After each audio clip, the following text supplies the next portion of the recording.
제목 보세요. 뺨 맞고 도망치고 벌금 내고. 아니 보통은 뺨 맞고 왜 뺨 맞은 사람이 도망치고 벌금까지 내요, 안지영 기자님. 네, 맞습니다. 이게 선뜻 납득이 되지 않은 내용이죠. 네. 이 일은 지난 5월 9일 새벽 1시경 서울 송파구의 한 도로에서 벌어졌습니다. 네. 50대 남성이 만취 상태로 자신의 승용차를 몰고 약 2m를 운전한 혐의로 재판에 넘겨졌는데 2m요? 그렇습니다. 오. 당시 그의 혈중 알코올 농도는 면허 취소 수준인 0.129%로 조사가 됐습니다. 만만치. 그런데 이 남성, 자신의 음주 운전 행위에 대해서 어쩔 수 없던 상황이라며 억울함을 호소한 겁니다.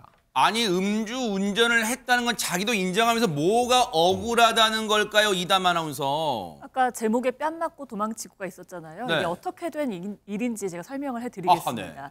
이 50대 남성이요, 한 여성인 지인과 식사를 합니다. 식사하면서 술도 마셔요.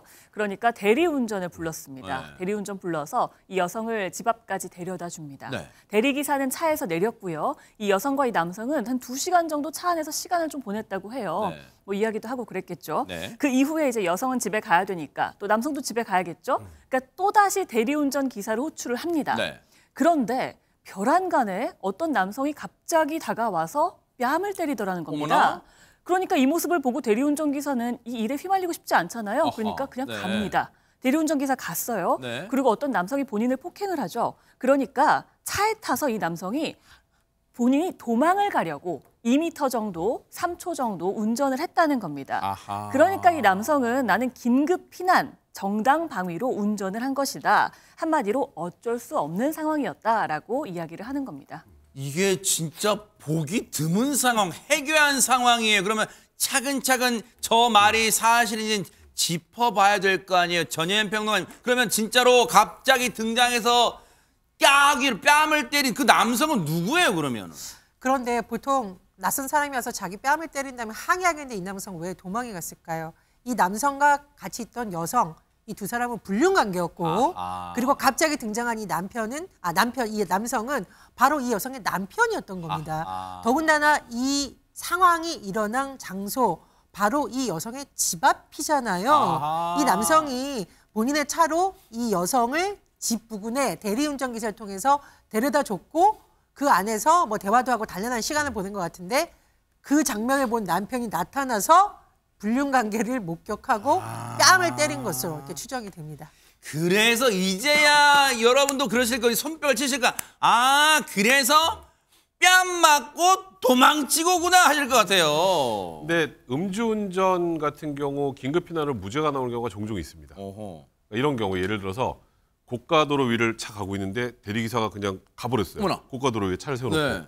뒤에서 차 오다가 부딪히면 대형사고로 이어질 수 있잖아요. 아하. 그러면 술을 마신 상태지만 어쩔 수 없이 안전한 데까지 빼는 거. 이런 경우에는 음주운전으로 처벌하지 않습니다. 이런 게 대표적인 긴급 피난인데 이 상황에서는 될까요?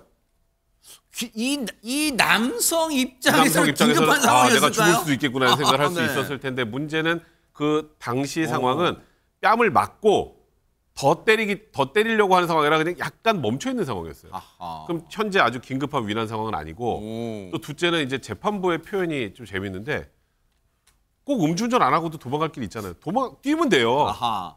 때리려고 하면 뛰거나 그러네요. 뭐 어떤 식으로든지 본인이 갈 수 있는 방법이 있는데 굳이 잡아서 운전대를 잡았다라는 건 이건 긴박한 상황이라 보기 어렵고 긴급 피난에 해당하지 않는다. 더 나아가서 이 남성은 95년, 2001년, 2018년 세 번의 음주 전과가 있습니다. 아이고. 그리고 최종 전과로부터 5년이 지나지 않았기 때문에 딱 2m 같지만 네. 그래도 벌금 700만 원을 선고했습니다. 아하. 법이요 정말 명확하게 솔로몬의 해법으로 잘 판단한 것 같아요. 역시 나쁜 짓을 한 사람 도둑이 재발저린다고 뺨 맞고 도망치고 벌금 내고 3종 세트 당한 그런 꼴을 당했습니다. 보고 계십니까? 대박 사건. 네, 안녕하십니까? 김명준입니다. 여러분과 함께하는 뉴스파이터. 다양한 소식과 뉴스를 보고 싶으시면 화면 오른쪽을 꾹 눌러 구독해 주시길 바랍니다. TV로도 유튜브로도 여러분께 한 발 더 다가가겠습니다. MBN 뉴스와 뉴스파이터를 사랑해 주셔서 고맙습니다.